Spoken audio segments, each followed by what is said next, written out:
He was the quintessential American cowboy. The strong, silent hero who rode across the silver screen, a symbol of unwavering masculinity for millions. Randolph Scott was an icon, his public image as solid and dependable as the characters he played. But behind that myth, behind the stoic gaze and the confident stride, lived a man who carried one of old Hollywood's biggest secrets. For decades, rumors have chased Scott's legacy, particularly concerning his intense, 12-year period living with another superstar, Cary Grant. But another, far more explosive legend has taken root, a story that claims at the end of his life, at 80 years old, Randolph Scott finally broke his code of silence. This rumor alleges that he confessed everything, naming the secretly gay actors of old Hollywood he had known, worked with, and even dated. It's a claim that, if true, could rewrite a piece of Hollywood's hidden history. But is there any truth to it? Did the man who spent a lifetime in careful discretion really have a deathbed revelation? Today, we're digging into this Hollywood legend. We'll separate fact from fiction to find the real story of Randolph Scott's closely guarded world, and to shine a light on the secret lives of the stars he knew, and the truths they were forced to hide. The story is as juicy as it gets.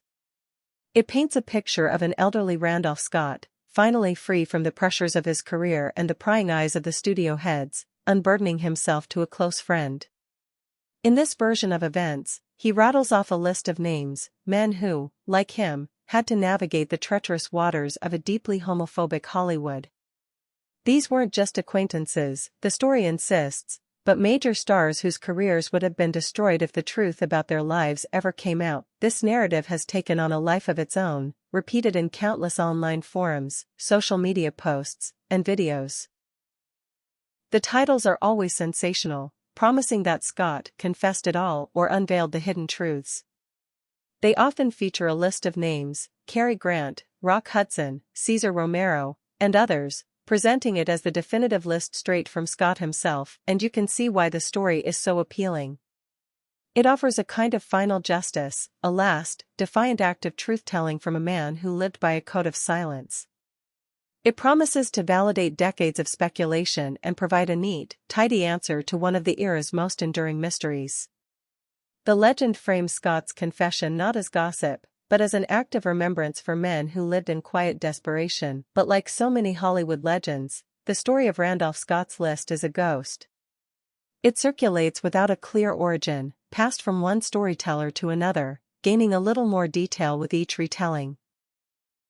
There are no direct quotes from this supposed confidant, no documented interviews, and no mention of it in any credible biography of Scott or the other stars involved. That lack of hard evidence is the first major red flag that the story might be more myth than reality. The legend sticks around because it speaks to a deeper truth we all feel, that the shiny surface of old Hollywood hid a world of secrets and sacrifices. But before we can debunk the list, we have to understand the world that would have made such a secret necessary in the first place.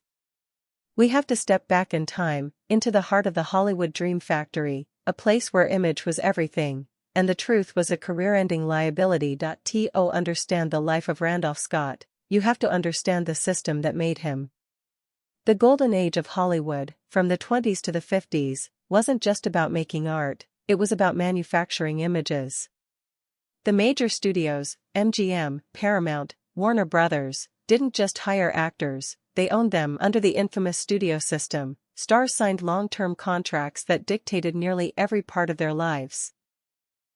The studios controlled their movies, their co-stars, and most importantly, their public image. A star's persona was a brand, carefully built to sell tickets. They were heroes, bombshells, and the boy next door. What they couldn't be was complicated, controversial, or different. This was all enforced by the Motion Picture Production Code, better known as the Hays Code. Starting in 1934, the Hays Code imposed strict moral guidelines on what could be shown on screen. But its influence bled into real life. After a series of scandals in the 1920s made Hollywood look like a den of sin, the studios cracked down. They did this with the morality clause in actor contracts. This clause, written in deliberately vague language, meant an actor could be fired for any behavior that brought them public hatred, contempt, scorn, or ridicule.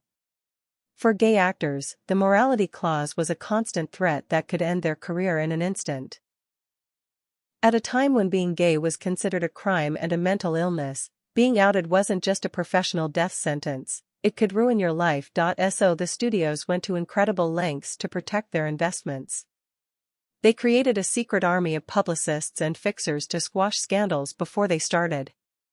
Gossip columnists like Hedda Hopper and Luella Parsons held immense power, able to destroy a career with a single suggestive line.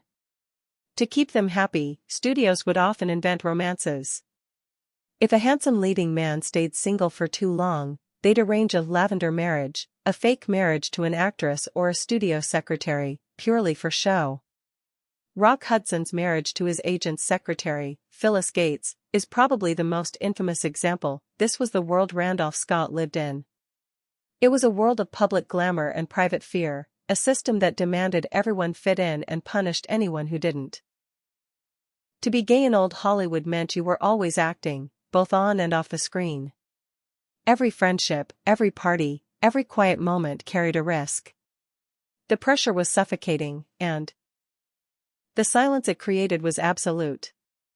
This is the crucial backdrop for the story of Randolph Scott and the central relationship of his life, the one that started all the rumors. Before the whispers and the secrets, there was the man himself. Randolph Scott rode into Hollywood with the quiet confidence and rugged good looks of an American ideal. Born in Virginia and raised in North Carolina, he was the picture of a Southern gentleman. After serving in World War I, he landed in Hollywood in the late 1920s with a look that was a casting director's dream. He was tall, square-jawed, and had a calm, steady presence that radiated integrity. He wasn't flashy, he was dependable. For over 30 years and in nearly 100 films, mostly westerns, he played variations of the same guy, the strong, silent hero who always did the right thing. He was the man you could count on, the moral center in a lawless world, and Scott worked hard to maintain that image off-screen. He was known for being professional, reserved, and intensely private. While other stars were regulars on the party circuit, Scott stayed on the sidelines, preferring a quiet life away from the gossip columns. He was also a sharp businessman, investing his money so wisely he became one of the wealthiest actors of his time. His public persona was, in a word, perfect. He was the upright hero, the Southern gentleman, the model of traditional manhood. It was this powerful, carefully crafted image that made the rumors about his private life so explosive and so hard to shake. The huge gap between the myth of Randolph Scott, cowboy icon, and the reality of his domestic life with another man created a tension that Hollywood couldn't ignore. This contradiction would define his life and was at the very heart of his most famous relationship. The story of the real Randolph Scott always leads to one person, Cary Grant. Their relationship isn't a rumor. It's a fact, documented in studio publicity, fan magazines, and biographies. The real question, the one that has fascinated historians for decades, is about the true nature of that relationship. The two met in 1932 on the set of a film called Hot Saturday. The connection was instant.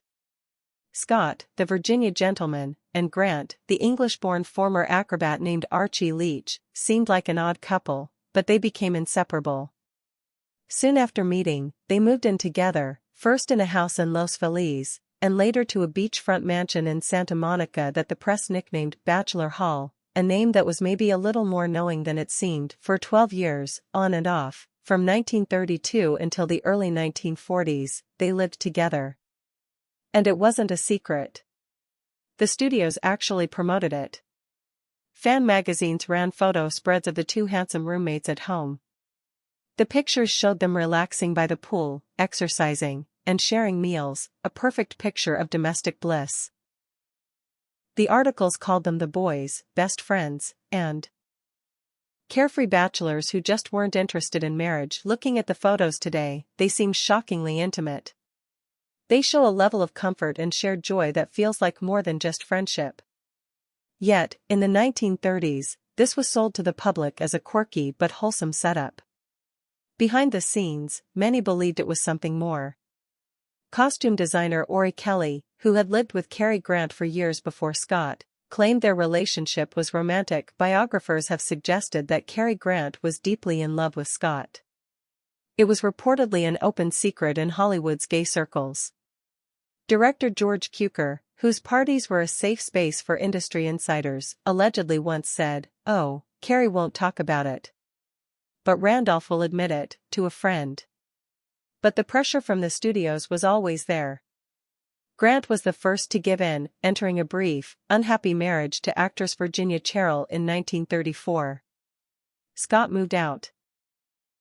But as soon as the marriage fell apart a year later, he moved right back in.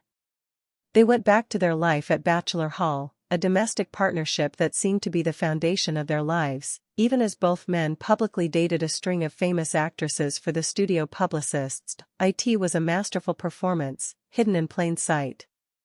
They used the era's innocence and the studio's own PR machine to provide cover for a relationship that couldn't be named. Their home wasn't just a house, it was a sanctuary, a place where two of the world's biggest movie stars could be themselves. But no sanctuary, not even a Santa Monica beach house, could protect them from the Hollywood machine forever. The era of Bachelor Hall couldn't last. As Scott and Grant became two of the biggest stars in the world, the pressure to have a conventional family life became overwhelming.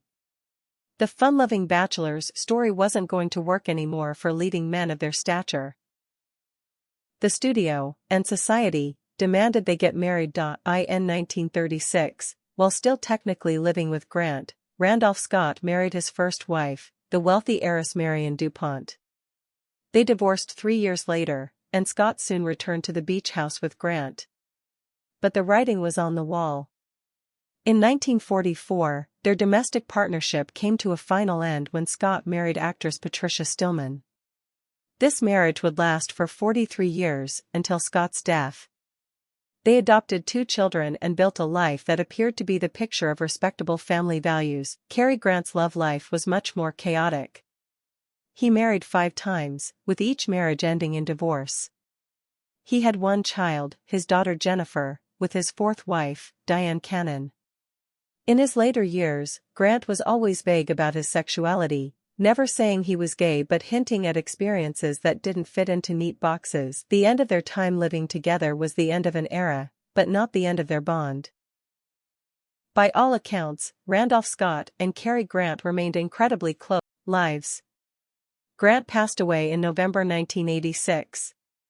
Scott, reportedly devastated by the loss, died just over 3 months later, in March 1987. The nature of their marriages, especially Scott's long and apparently stable one, makes his story even more complex. It's entirely possible that Scott loved his wife deeply, while also holding a permanent and profound place in his heart for Cary Grant. The human heart is complicated, and love in an era of suppression often finds complex ways to survive. With Scott's death, the last person who knew the full truth was gone. And in the silence he left behind, the legend of a deathbed confession began to grow. So now we come back to the big, explosive question: did Randolph Scott, at age 80, really reveal a list of gay actors he knew? After looking through historical records, credible biographies, and archived interviews, the answer is clear: there is no credible evidence that this ever happened. The story of the list seems to be a modern invention, a piece of internet folklore that got bigger and bigger as it was shared. There isn't a single verifiable source or first-hand account to back it up. The articles and videos that make the claim are usually just referencing other unsourced articles and videos, creating a perfect echo chamber of misinformation. So where did it come from? It's likely a mix of fact and fiction. The fact is Scott's well-known, intense relationship with Cary Grant. The fiction may have been inspired by writers like Bose Hadley, whose books in the 90s featured what he called conversations with dead stars. In one book, he quotes director George Cukor claiming that Scott would admit his relationship with Grant to a friend. But many historians have questioned whether Hadley's interviews were real, suggesting they might have been embellished or even made up. The myth of Scott's list survives because it gives us a simple, dramatic story for a complicated and painful history. The truth is usually messy. The real story isn't about a deathbed confession. It's about the deafening silence that an entire industry forced on people, a silence that Scott and countless others had to maintain just to survive. The point of all this isn't just to debunk a juicy rumor, but to reframe the story. The most compelling story isn't the one where an old man names names. It's the story of why he, and so many others, could never speak those names aloud. The fact that there is no list is, in its own way, the most powerful evidence of the oppression they all faced. But while Randolph Scott never made a list, his life is a doorway to understanding the hidden world of gay Hollywood. By looking at his circle and the time he lived in, we can shed light on the very real stories of actors who navigated this secret world. While the legend of Randolph Scott's list is a myth, it makes us ask a crucial question: who were the other men and women living these double lives? Scott's story wasn't unique, it was just one thread in a huge, hidden tapestry. Let's look at a few of the people who really populated this secret world, whose stories are backed by historical records. The most direct link to the Scott and Grant story is Ori Kelly, the brilliant, Oscar-winning costume designer. In his memoir, Women I've Undressed, which was published after his death, Kelly talks openly about his life as a gay man. More importantly, he confirms that before Cary Grant met Randolph Scott, Grant, then still Archie Leach, lived with him for nearly 9 years in what Kelly describes as a romantic relationship. Kelly's book provides a first-hand account that backs up the rumors about Grant's relationships with men, making it much more plausible that his bond with Scott was also romantic. Long before anyone talked about being out and proud, there was William Haynes. He was a huge silent film star, but he lived openly, within the industry, with his partner, Jimmy Shields. In 1933, studio head Louis B. Mayer gave him an ultimatum: agree to a fake marriage or your career is over. Haynes refused. He chose Jimmy Shields over stardom and walked away from acting. He and Jimmy then started a hugely successful interior design business for Hollywood's biggest stars. Their story is a rare example of a gay couple who refused to live a lie, even when it cost them everything. You might know him as the Joker in the Batman TV series. For decades, Cesar Romero was known as a confirmed bachelor. He never married but was always seen with a beautiful actress on his arm. Publicly, he was the perfect ladies' man. Privately, it was an open secret in Hollywood that Romero was gay. He played the game masterfully, maintaining his career for over 60 years by being incredibly discreet. His life shows the careful balancing act so many gay actors had to perform. The story of Ramon Novarro is a tragic one. He was a massive star in the silent era, of Latin lover to rival Rudolph Valentino. But Novarro was also a devout Catholic who struggled deeply with his sexuality. He refused the studio's demand to enter a lavender marriage, a decision that hurt his career. His life ended brutally in 1968 when he was murdered by 2 men he had hired, who wrongly believed he had a fortune hidden in his house. The sensational headlines about his death exposed the secrets he had guarded his whole life, highlighting the very real dangers gay men faced. The N.O. story shows the crushing pressure of the closet better than Rock Hudson's. For decades, he was the ultimate heterosexual leading man, an image that was carefully built and fiercely protected by his agent. Hudson lived in constant fear of being outed, even marrying his agent's secretary to keep up appearances. The truth only came out in 1985 when he announced he had AIDS. His death shattered the Hollywood illusion and forced a global conversation about the disease and the secrets the industry had fought so hard to keep. These were Randolph Scott's peers. This was his world. A world of incredible talent, but also one of profound fear, courage, and survival. In the end, the sensational rumor that Randolph Scott revealed a list of gay actors is just that, a rumor. There was no deathbed confession. But the investigation reveals a far more important truth. The myth of the list is a modern invention, but the secret it points to is devastatingly real. The real story is in the 12 years Randolph Scott and Cary Grant shared a home, building a life together against all odds. It's in the crushing power of the studio system that held actors' careers hostage. And it's in the very real lives of stars like William Haynes, Cesar Romero, and Rock Hudson, who navigated that world with defiance, discretion, and sometimes, tragedy. The secrets of old Hollywood aren't just about scandal, They're about the resilience of the human spirit in a time that demanded conformity. The most powerful stories aren't always the ones that are shouted from the rooftops, but the ones that are whispered, or the ones that are lived in courageous silence. If you found this investigation fascinating, be sure to hit the like button and subscribe for more deep dives into the stories behind the stars.